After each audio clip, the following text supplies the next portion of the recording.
I'm going to introduce our speaker for tonight, Amy Victoria Atkins. She's an assistant professor of theology, as well as African and African diaspora studies at Boston College.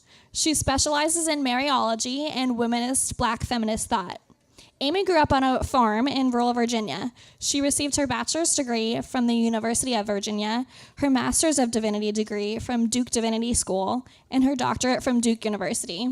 When she's not teaching, Amy is a Baptist preacher and loves to sing and to write icons. She's wonderfully and happily married to her husband, Tim, and they have 3 kids, Sophia, Ezekiel, and Isabella. She is still looking hard for sweet tea in Boston. Come on up, Amy. Thank you. Thank you so much. Who knew that I was Baptist? Hey, how you doing? Hey, good to see you. All right, so hi, my name is Amy Victoria. My name is Professor Atkins Jones. And it is really wonderful to be here tonight. This is my first Agape Latte. I had to Google where Hillside Cafe was because I still don't know the names of things. And then there's this thing called Upper and Lower and the Mods and then the Rat, right? Okay, so I'm working on it. You know, they don't give you a handbook on BC lingo when you come as faculty. So feel free to, let me know if I mess something up. I'm working on it. All right, so I first just want to thank the Agape Latte team for inviting me, for having me. Karen, for all of her hospitality. I really appreciate it. And I want to begin by just asking, it was a beautiful day. That trivia question about, how many days are in winter? No, the answer is 135 days of winter in Boston. But I wanted to know, all right, the sun is shining. Did anybody just yawn, wake up, and think and say, wow, I think today it would be okay if I died today. Probably, I hope not, probably no one thought that. And here's the thing I want to talk a little bit about today. No one thinks that they're going to die. Now, we know that we are born to die, that we are, fragile spirits and clay vessels. We know that at some point it's all going to end. We know we've got 12 years to turn it around before the insect apocalypse. We don't know what's going to happen. We know that at some point our lives will come to an end. And I am actually the granddaughter of a funeral home owner. My life was like living 6 feet under. Do you guys remember that shit? Probably not. Hulu, Netflix, you could check it out. So I grew up around dead bodies. I grew up around morgues. This was something that was very familiar to me, very normal. My aunt was a hospice nurse, and as I became a minister, I've sat by many a deathbed. I teach a class called The Walking Dead. I know my plan for the zombie apocalypse. If you take that class, spoiler alert, one of the assignments is that you have to write your own eulogy. I've done this, and yet no one ever really thinks that they're gonna die. And last summer, I woke up one day and I was dying. I had last spring some complications that led to me finding out that I was going to need a spine surgery. And it was like, okay, it's gonna be in and out an incision, no big deal. You're gonna be fine in 3 weeks. You're gonna have lots of drugs. It's gonna be great. And so I went through this procedure and I woke up and it was like, I don't really feel good. And they were like, oh, no, it's fine. It's going to be okay. We're going to do a couple of procedures. Don't even worry about it. And so I said, okay, well, it's summertime. So I proceeded. It was right around 4th of July. Went home to the best state, Virginia. I saw somebody wearing a Virginia shirt. 2 up, 2 down. All right. So I was excited. We went on vacation. We had just gotten to the beach. And the next morning, I woke up and it felt like there was a Mack truck sitting on my head. And I don't actually have the words to describe how much pain I was in. And I started screaming at my husband. And he was like, I'm calling 911. And even then I said, no, I think I'll be fine. And so we ended up calling 911, and I felt myself waiting for the paramedics starting to black out. I was having trouble breathing, and there was something inside of me that just said, oh my God, I'm dying right now. I can feel it. And I was so sad because I'm a mama by marriage. My marriage came with a beautiful 3-team, that's what they call themselves, package of 3 gorgeous, lovely children who I adore. And I was celebrating. This was only our 6th month being married, you know? And so I'm apologizing to my husband because it's like, wow, like, I didn't mean to do this to you. And I'm very pragmatic. So I was like, oh, I didn't finish paying that other bill.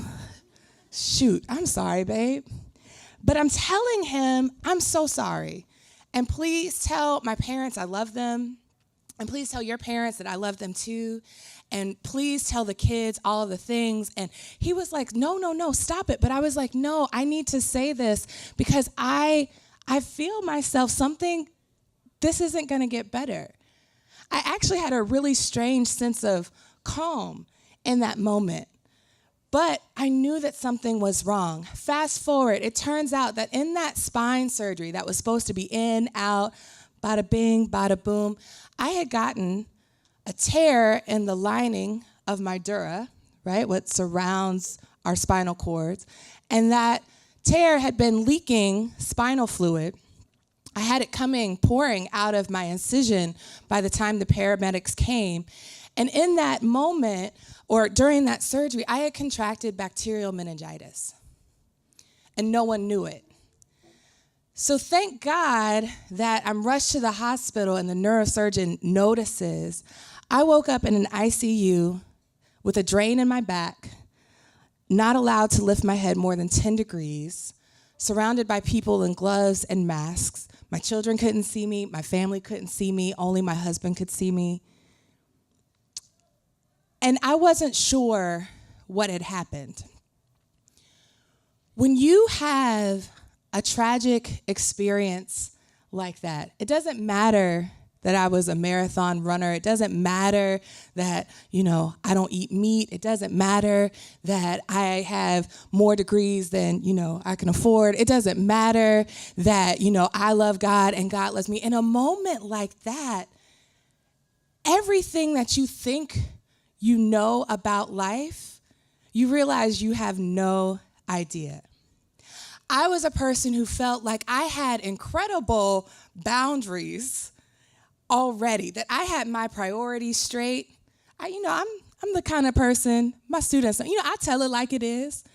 But wow, something like that happens, and it seriously bumps up the contrast on everything in your life.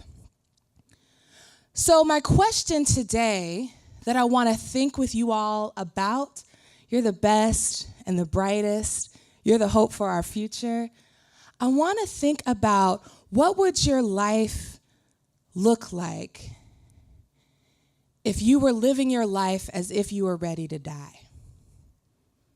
Shout out Notorious B.I.G. if anybody gets the reference. But what would your life look like if you lived it as though you were ready to die?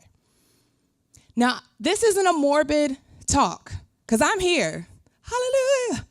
Yes. All right. I am here and I am happy and I am so glad, and grateful doesn't even begin to describe. But the reason I want to think about this with you today is because I want you to invite each of you and us together to ask the question of whether or not we are living on purpose. Are we living on purpose? So there's a couple of things I want to think about. One of the things that sort of happens when you go through something like this, when you're doing a lot of therapy, right? These are lessons that continue to unfold. But there are lessons that may have previously seemed cliche that suddenly take on new meanings. So a couple of things I want to think about with you this evening. The first thing that I'd like to think about together is this idea that it's not who you are, it's whose you are. It's not who you are, it's whose you are. I came back on campus, and I love me some BC students. Okay, I love y'all. I think some of y'all love me, maybe not around finals, but I love y'all. Okay. And when people say, well, tell me about students at BC, I said, oh, girl, let me tell you, BC students, they take 17 classes, they have 4.5 internships, they work 2 part-time jobs, a third one they volunteer on the weekend, they exercise 2.3 hours a day, they eat healthy, practice meatless Mondays, they always talk to their friends, they love their parents, and they still don't think they're doing enough in the world. Does that sound familiar? Anybody? Okay, that's fine. But I was like, I know, I see y'all, right? This campus is so ambitious. You all have really got it going on. But there's a problem when so much of the world is telling you that your identity can be listed on a sheet of paper. You are not your CV. You're not. You're not a grade. You're not a number. I've had this conversation with a couple of different people. When I was an undergrad and I would see a professor, because, I too was an overachiever, shocking. And those are things that we so often get rewarded for in life, right? The more you do, the harder you work, the less you sleep. Good job for you, right? Well, I used to be so nervous because I would see a professor who maybe I hadn't done so well in class or hadn't given my best foot forward and be like, oh man, I don't want to talk to her because, she remembers that grade I got on that third paper and, that wasn't my best work. Spoiler alert, that's not true. I have no idea what you got or what you did. I remember who you are. I remember that you played trombone and you wanted me to come to the Pops concert. I remember that you told me you loved to dance. I remember that you told me you had dreams and wanted to study abroad. You're not walking numbers, and you're not walking in some living competition with one another. But so much in the world will tell you that there's not enough to go around. So much of the world is built on these logics of scarcity as opposed to living into a God who cries out abundance. So in thinking about who you are, it's not about what you do or what you don't do, what you make or what you don't make. But God has already said that you are not only good, you are very good.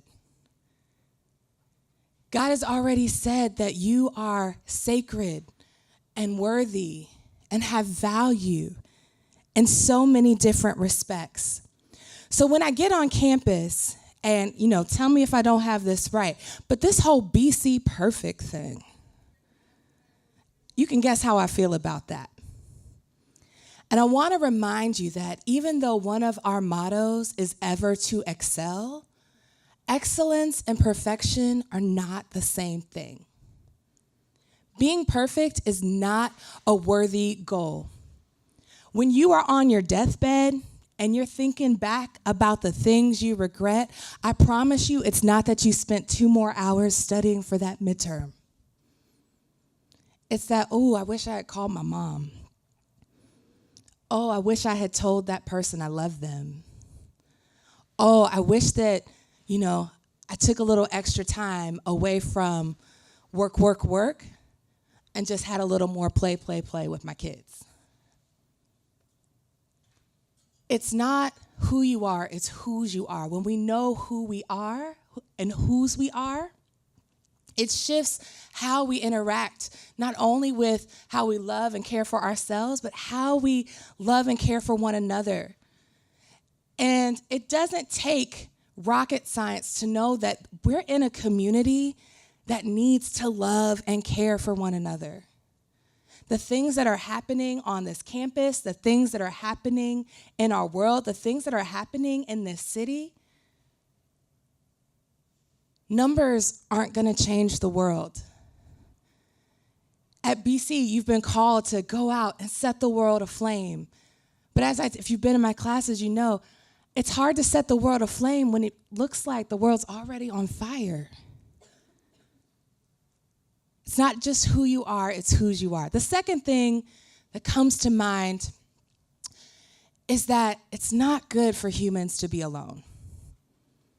Now, I heard, but I know, like agape, you know, there's a lot of agape talk at Agape Latte. But also, you know, maybe a little Eros discussions go down, right, on campus. Okay, all right, a little laugh. You know, I appreciate the feedback. Let me know.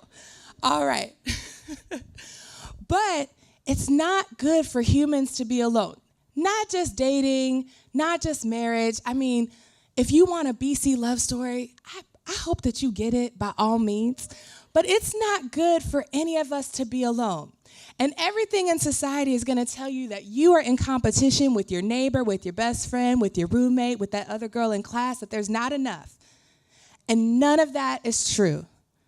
That's a false idea being stretched out to you every single day on the news, right? We got to be the best and the brightest in all of these things, but at what cost, really and truly?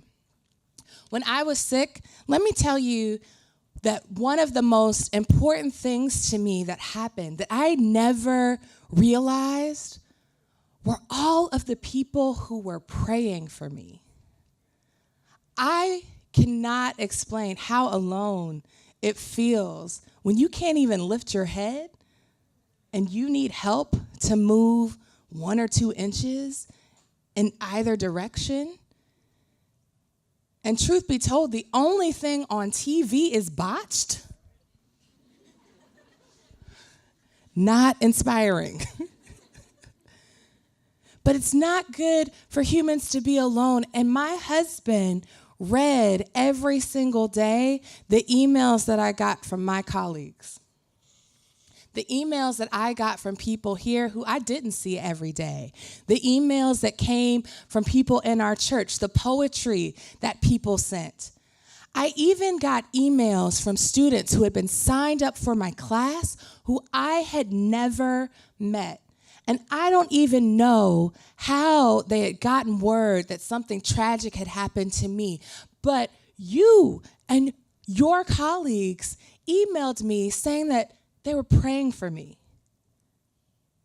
You don't realize in a world where you're taught to be independent, you know, I'm a woman independent. You know, I'm proud to be independent, but that pride is something that will cause you to stumble and fall. And what it means for us to truly take seriously being with one another. You are never, ever, even in grad school, you're never going to have the same kind of community, the same kind of campus experience that you have now. It is a one-time deal. And you should cherish it. Because if you can figure out how to ask real questions and be present to one another here on this campus, then I still have hope for change in the world. But if you can't begin to take those steps and do it here, I don't know what it's going to be like when you get out there. It's not good for humans to be alone, and you don't have to journey by yourself. The third thing that comes to mind as I'm sort of reflecting on this experience is this idea that sometimes we have to let go and let God. Now, I've heard that as a church girl my entire life. But you know, I really like to hold on to stuff tight. And there is this beautiful illustration that Thomas Merton gives. And he talks about what happens in our lives when we're holding on to things. When we hold so tightly to your GPA, or that application you turned in, or what your parents said they needed you to do because you know they were paying for this really wonderful education, or what somebody told you was going to give you purpose in life, or what somebody told you that you weren't going to be able to do. When we hold on to these things, material goods, ideas, visions of ourselves that don't come from God, but that come from our world, when we hold on to those things, not only are we no longer able to give, but we're also no longer able to receive the gifts and graces of God. When I was in the hospital, I had gotten home. I was pretty much bedridden. I had to go to physical therapy to relearn how to walk and do all of these things. And it was a few weeks before school, and one of my mentors here, she's a theologian who really, an incredible woman, changed the game for much of theology, particularly theologies around women, theologies around gender, theologies around race, M. Sean Copeland. She's retiring this year. But she called me, and sometimes, I call her Auntie Sean, so you can see the nature of our relationship. And she said, okay, so you're not coming back. And I had not been out of bed in weeks. And I was like, no, I think I can do it. And she was like, you're not coming back this fall. You're going on medical leave. And I was like, no, I can be ready. I can just use this other syllabus. It's going to be fine. And I was like, I need to go back. She said, all right, look, I'm going to let you think that you are still making this decision. I'm going to give you the weekend. I'm going to call you back on Monday. But I just want you to know you're not coming back. And I, what do you mean? And she said, look, Amy Victoria, I'm not going to another theologian's funeral this year. Yes, ma'am, I'm not coming back. Thank you. Sometimes it takes something big and large to change our world, to change our perspective. But I would urge you not to wait for some tragedy, not to wait for some earth-shattering moment in your life to take seriously the gift that it is to wake up every single morning. This idea of letting go is really, really difficult. And I realized even in my own process, and even in as much as I consider myself independent, priorities, I have a family, I know what matters. Why was I still trying to find a way to work? Even deep inside of me, that drive to keep going. Oh, I can't let anybody think that I'm not serious. I can't let anybody think that I need a break. I can't let anybody think that I'm faking. I had bacterial meningitis. Nobody thought that I was faking that. But just in case, I need people to know that I take this seriously. And it's hard to let go of things that we have been formed inside of our entire lives. But the only way to truly be free and free indeed is to find that liberation and trust in God that things will be okay. They might not all be fine and good, but you're going to be okay. I was talking to a wonderful student who I have this year. She may or may not be here. I'm not going to call her name. But we were having a conversation. She had gotten this wonderful opportunity. And everybody was telling her, you got to do this. You got to do this. And she was sitting in my office and she said, but this opportunity, I'm not sure how I feel. Like, I'm not vibing with this. I don't think that this is what I'm supposed to do. But everybody is saying, don't you dare. You would be crazy not to do this thing. She said, this opportunity is so prestigious. And I looked at her and said, that's a great opportunity, but you are the prestigious one. It's you who carry a call and a purpose that nobody else in this entire world can fill. It's you who are important. It's them who are lucky to have you, not the other way around. And when we can honor ourselves and one another's spirits and who we are together, I really think that we can be unstoppable in a world that really, really needs your help. My father was a military man, so it was terrible waking up in the morning. Like he had no chill. You know, he did not care. We used to have to sound off like up in the morning, full day. It was miserable, right? Like there was, you know, I consider myself a morning person now, but having, you know, a Colonel yank a blanket, it's just tough. Like TUFF, tough, really tough. But my dad used to say, hey, no grit, no pearl. And, you know, country girl, farm girl, you know, I had to do, you know, I could drive a tractor. I told you I'm ready for the zombie apocalypse, right? Like I'm good. I got some skills, you know, to make it off the grid.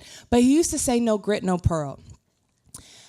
And I think that he had it a little bit wrong. Because my experience now would lead me to believe that no grace, no pearl. We've got to be more than just grinding. We've got to be more than just hustlers. We got to be more than just never getting sleep. We got to be more than drinking Red Bulls, y'all. Yeah, you want your organs when you're older. I promise you. But this idea that no grace, no pearl, is a reminder that you're the prize. That this life is a gift. And there's more to life than just surviving. We have to be committed to ourselves and to one another's thriving in this world. Otherwise, I'm not sure about what life is going to look like after the 12 years.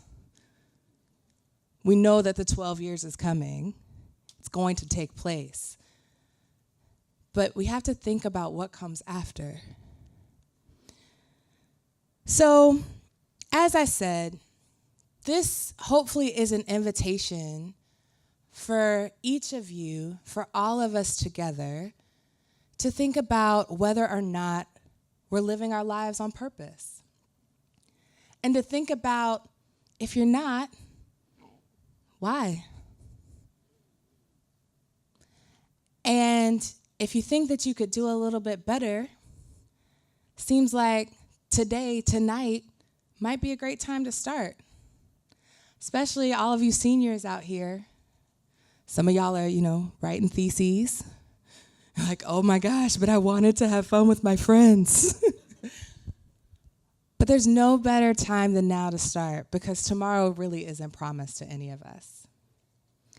And so I want to end with a quote from this Black feminist poet. Her name's Lucille Clifton. She has this poem called "Won't You Celebrate With Me?" And in that poem she says, "Come, won't you celebrate with me that every day something has tried to kill me and has failed." Another way to put that and to think about that would be to quote the words of the now late Mary Oliver. "Won't you tell me what it is you will do with your one wild and precious life?" Thank you.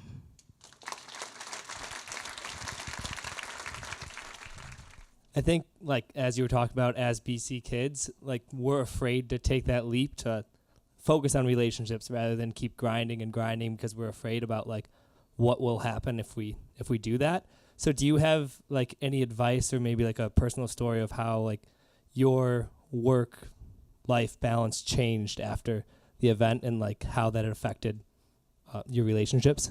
Mm-hmm. So one of the things that doesn't happen enough, and, you know, us of older generations, reminded of my age daily, don't do enough is be vulnerable with our stories. Let me tell you a terrible experience. I have an F on my transcript from undergrad. Now, to be clear, not an F student, had, let's just keep it real, had a trash professor. I was actually sick in undergrad, and it was a classics professor. I'm not going to say too much because, not that you all would go back and, journalism. So I was sick. I had this medical release. I missed an exam. This professor would not let me make it up. I went to my dean. I cried. I prayed. I may or may not have fasted. I was real holy. And it didn't matter. And it was a Greek class. Now, I knew the material, and I knew that I could get a good grade, and it was this fluke, and it was like, are you kidding me? And so, I had a chip on my shoulder, so the next year I took the next level of Greek, and I was like, I'm getting an A in this class because I should. But that lived on my transcript. I turned out fine. What's going to happen? Sun's still going to rise. What's going to happen? Maybe you get a B. Okay. 4.0s, not a worthy goal. Great if you've got it, but not great if you did it at the cost of building relationships that you are probably going to have for a lifetime, or at least the potential to. Whatever is the worst thing that can possibly happen in your mind, I promise you it's not that bad. Because there's always a way to overcome. And, when you get out in the real world, you've worked, you've had some experience, there will come a day, I know it's hard to believe, no one's going to care about your transcript.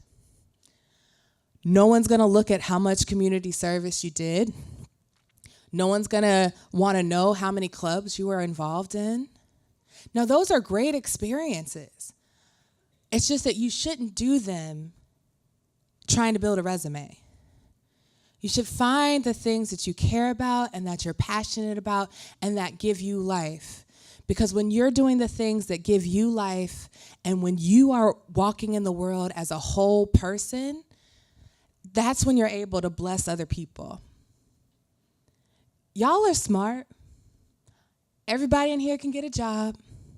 Everybody in here could get a house. Everybody could get, 2.3 kids and 1.8 dogs or whatever the American dream is. Everybody in here can travel. Everybody in here can live a really sweet life. So at some point you got to think that all of the things you're constantly told to strive for, is that really what matters to you? Is that really what matters in our world? And all of these things that you're constantly aiming for, are they worthy goals? Now, they might be, right? I want you to, if you want to be an iBanker, go do it. But also, if you find yourself as an iBanker and you feel yourself slipping away and you don't know who you are anymore, it is okay to quit. You know that saying, like, life is short and then you die? Unfortunately, it's true. But it's our choice how we wish to spend our days. So I would say, as someone who has been, who wakes up every day still in shock, right, about all of these things that happened, I would hope and pray that, especially when you can't do it by yourself, in community, that you would be in communities that would remind you that your faith should be bigger than your fear. I think we have time for one or two more questions. Anyone?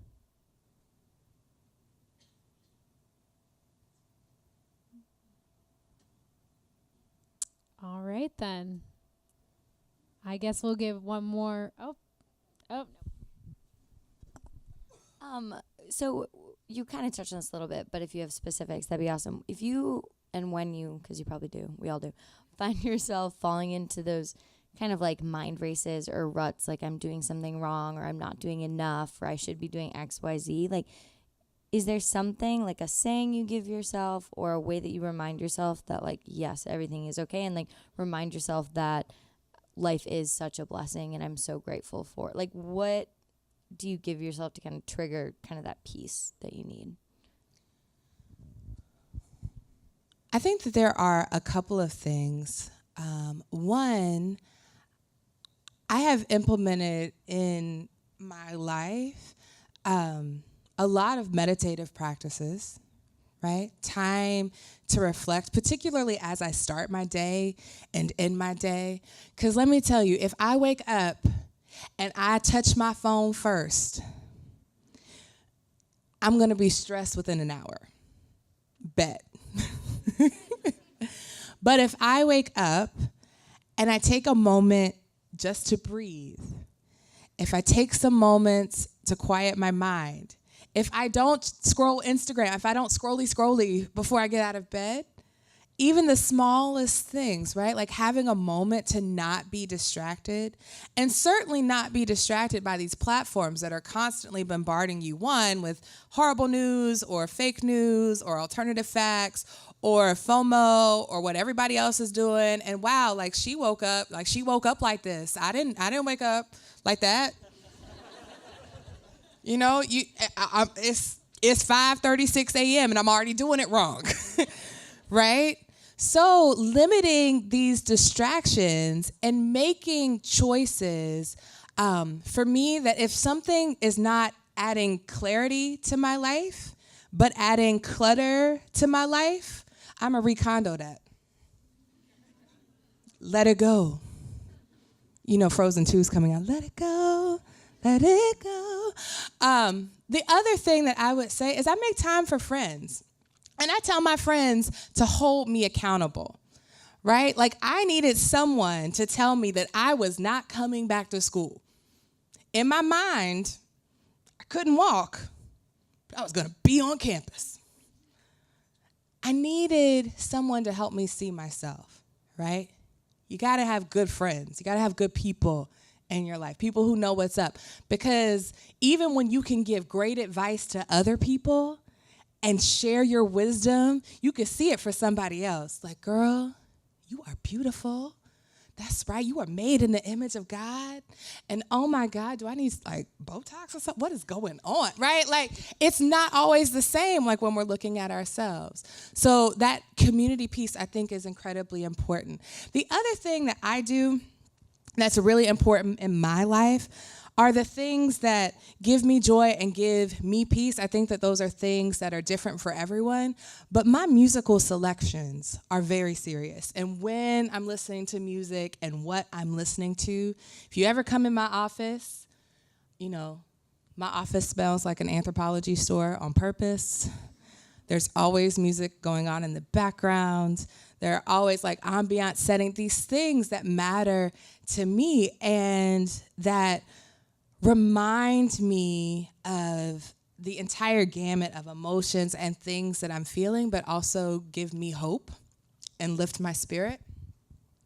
The last thing I will say is that I have a really wonderful friend who has lived a lot of different lives, but he constantly is, putting this on Facebook, on Instagram, everything. He just sends text messages to all of his friends. And it'll just come out of the blue. But all he says is, make art, find your joy. And that has become, for me, a sort of surprise mantra, if you will, for reminding myself to look around and to do those things that I don't think I have time for. Here's a quick like pro tip. You will never find time for, you don't find time. It's not a $20 bill. Like I've never found a like winning lottery ticket. I've never found, you know, like a student loan payment just stumbled over. You're not gonna find time. You have to make time and prioritize your time. Last but not least, one of my favorite verses in the Bible. It's a statement, but I read it as a question. Freely you have received, freely give.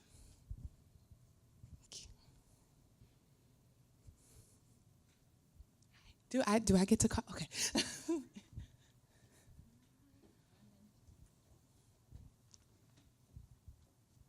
What does the name of Jesus, what kind of power does that have in your priority list of people that you call on and you rely on, you meditate? Does that have power in your life? And could you explain how that works?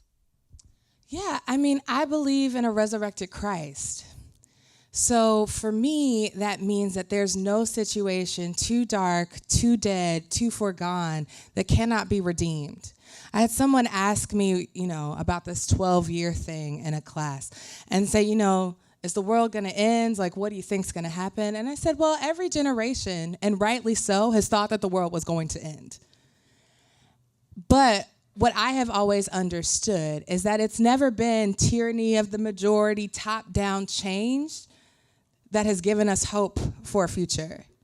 It's always been a small rudder changing a Titanic-sized ship and setting us back on course. And for me, everything that I do is guided by the light and life of Christ because I don't understand my own presence. I didn't before, but certainly not now. It is only a miracle that I survived. And not only just one major overarching miracle, but like a series of miracles of tiny things that all added up just to be in the right place, that someone took the time to check this fluid that was coming out and didn't make an assumption, even though they weren't. So many things that I can only describe as grace. And so for me, I encounter folks, I teach theology. You don't have to be Christian to take my classes or to learn and to think about those things. But for me, my understanding of love in the world, my commitments to justice, my ideas about what it means to not just serve myself, that's not just because I have problems with neoliberalist agendas and, the way that capitalism has impoverished most of the world. That comes to me because I serve a God who says, I care about the least of these. I care about you and you and you. I care about every single one of you. And we are created in the image of God. And that means that we owe each other something different. It means that we ought to act like it. And so for me, Jesus is a sign of light and life and gives me not only hope to persist and to resist. I talk about it in my class. I smile a lot, but I'm angry.